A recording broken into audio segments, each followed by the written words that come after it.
منڈی بہاولدین دوا Montessori and school system کے ڈائریکٹر محسن رضا نے کہا کہ طلباء و طالبات کے لیے سنہری مستقبل کے لیے انٹری ٹیسٹ کی تیاری کے لیے اب طلباء و طالبات چاہے کہ وہ تعلیمی میدان میں مکمل تیاری کے ساتھ اچھے اساتذہ کی معاونت سے اپنے مستقبل کو روشن بنائیں تاکہ والدین اپنے بچوں کے روشن مستقبل کا حصول یقینی بنا سکیں۔ منڈی بہاولدین دوا اسکول میں منعقدہ سالانہ تقریب تقسیم انعامات سے خطاب کرتے ہوئے ڈائریکٹر محسن رضا صابری طاہر رضا صابری کا کہنا تھا کہ تعلیمی نظام میں جدید طریقہ تعلیم نے فاصلے کو کم کر دیا ہے۔ طلباء و طالبات کو چاہیے کہ وہ دن رات محنت کریں اور اپنے ملک کا نام روشن کریں۔ اس موقع پر طلباء و طالبات اور ان کے والدین نے بھی بھاری تعداد میں شرکت کی۔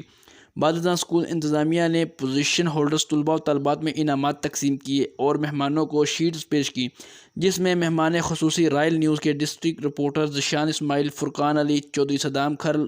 عباس گھمن، چودھری اختر وڑائچ، ظہیر عباس، کیپٹن ریٹائرڈ ظفر اقبال، فاروق احمد، غلام احمد صابری، عمران اشرف سمیت دیگر مہمانوں نے خصوصی شرکت کی۔ اس موقع پر رائل نیوز منڈی بہاولدین کے ڈسٹرکٹ رپورٹر ذیشان اسماعیل سمیت دیگر مہمان خصوصی کو اعزازی شیٹ سے نوازا گیا۔ ڈائریکٹر دوا مونٹیسوری اسکول اینڈ کا مزید کہنا تھا کہ سالانہ تقریب انعامات میں جس میں ایس او پیک کے تحت طلباء و طالبات میں انعامات تقسیم کیے گئے، تعلیم کے میدان میں بچوں کو لانے اور ان کی تعلیم و تربیت کے لیے ہر ممکن کوشش کر رہے ہیں۔